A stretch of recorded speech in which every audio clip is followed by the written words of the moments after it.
পনির এমনিতেই বাচ্চাদের ভীষণ পছন্দের একটি খাবার, আর সেটাকে যদি আরেকটু মজাদার করে দেওয়া যায় তাহলে কেমন হয়। এই পদ্ধতিটা বাচ্চা বড় সবারই ফেভারিট হতে চলেছে। পনির বানাবো আজকে ক্যাপসিকাম পনির বা পনির ক্যাপসিকাম যাই বলুন। এটা রান্নাঘরে যা যা মশলাপাতি আছে একদম সেগুলো দিয়েই হয়ে যাবে। খুব তাড়াতাড়ি হাতে যদি একদম 10 মিনিট টাইম থাকে, তার মধ্যে এই রকম সুস্বাদু একটা পনিরের রেসিপি তৈরি হয়ে যাবে। আজকে শেয়ার করছি পনির ক্যাপসিকাম। নমস্কার, আমি পারমিতা। আজকে একটা নতুন পনিরের রেসিপি নিয়ে চলে এসেছি। প্রথমেই সাদা তেলের মধ্যে পনিরগুলোকে একদম হালকা আঁচে ভেজে নেব, আর একটা বাটিতে জলের মধ্যে একটু নুন মিশিয়ে রেখে দেবো। হালকাভাবে পনিরগুলোকে ভেজে নিয়ে জলের মধ্যে, সেই নুন মেশানো জলের মধ্যে রেখে দেব। তাহলে পনিরগুলো সফট হয়ে যাবে আর পনিরের মধ্যে নুনটা ঢুকে যাবে। এবার আমি ক্যাপসিকাম বা রেড বেল পেপারগুলোকে এরকমভাবে বড় বড় করে টুকরো করে নিয়েছি। তারপরে তেলের মধ্যে, সাদা তেলের মধ্যে কয়েক টুকরো গোলমরিচ আর দারচিনি ফোড়ন দিয়েছি।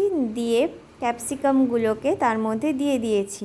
এখানে 2 চামচ আদা বাটা দিয়ে আদা বাটাটাকে আলাদা করে একটু কষিয়ে নিচ্ছি, যতক্ষণ না পর্যন্ত আদার কাঁচা গন্ধটা চলে যায় ততক্ষণ পর্যন্ত এটাকে একটু নাড়াচাড়া করে নেব।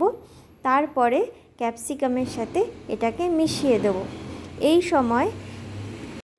সময় বেশ কিছুটা কাজু কিশমিশকে পেস্ট বানিয়ে নিয়ে তার সাথে অল্প একটু টক দই মিশিয়ে নিয়ে সেই মিশ্রণটা এর সাথে মিশিয়ে দিয়েছি। মিশিয়ে ভালো করে এখানে ক্যাপসিকামের সাথে সেই মিশ্রণটাকে মিশিয়ে নিয়েছি। নিয়ে তারপরে এখানে দিয়ে দিয়েছি 1 চামচ ধনের গুঁড়ো, 1 চামচ লঙ্কার গুঁড়ো। যদি কারোর লঙ্কার গুঁড়োতে অসুবিধে থাকে সে লঙ্কার গুঁড়ো স্কিপ করবেন, করে কাঁচা লঙ্কা মিশিয়ে দেবেন। কাঁচা লঙ্কাও দেব।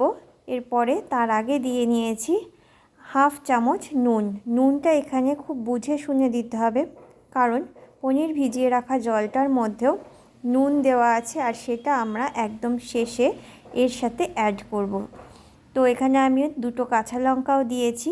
দিয়ে পনিরগুলোকে দিয়ে দিয়েছি সেই মশলাটার মধ্যে। হালকা হাতে নাড়াচাড়া করে 1 চামচ সস দিয়ে দিয়েছি, টমেটো সস। এই টমেটো সসটা কিন্তু আমি ঘরে বানিয়েছি। এই টমেটো সসের রেসিপিটা আমি নেক্সট দিন শেয়ার করব। ভীষণ ইজি। এরপর থেকে আর টমেটো সস কিন্তু বাজার থেকে কিনে বাচ্চাদের খাওয়াতে হবে না। এরপরে পনিরগুলোকে মশলার সাথে ভালো করে কষিয়ে নিয়ে তারপরে দিয়ে দিলাম নুন দিয়ে পনির ভিজিয়ে রাখা যে জলটা ছিল সেই জলটা দিয়ে, তারপরে এটাকে অল্প একটু গ্যাসের ফ্লেমটাকে মিডিয়াম করে ঢাকা দিয়ে একটু রেখে দিতে হবে। এরপর ঢাকা খুলে দেখতে হবে জল বেশ খানিকটা শুকিয়ে গেলে আর পনিরগুলো একদম নরম সফট তুলতুলে হয়ে গেলে তখন আমরা গ্যাসের ফ্লেমটা বন্ধ করে দেব। দিয়ে একদম শেষে ফাইনাল টাচ হিসেবে কসুরি মেথিকে হাতে এরকমভাবে ঘষে নিয়ে এটাকে ছড়িয়ে দেব। এতে গন্ধটা দুর্দান্ত হয়, মানে গন্ধেই অর্ধেকটা খাওয়া হয়ে যাবে, এত সুন্দর গন্ধ হয়। আর একদম শেষে অল্প একটু চিনি স্বাদটাকে ব্যালেন্স করার জন্য মিশিয়েছি। কারোর যদি চিনিতে অসুবিধে থাকে সে চিনিটা দেবেন না। তাছাড়াও খুবই সুন্দর লাগবে খেতে। একদম পোলাওয়ের সাথে বা রুটি, নান যে কোনো কিছুর সাথে কিন্তু এই পনিরের রেসিপিটা দুর্দান্ত লাগবে খেতে। অসাধারণ লাগবে আপনাদের। ক্যাপসিকাম পনির ভিডিওটি দেখার জন্য অনেক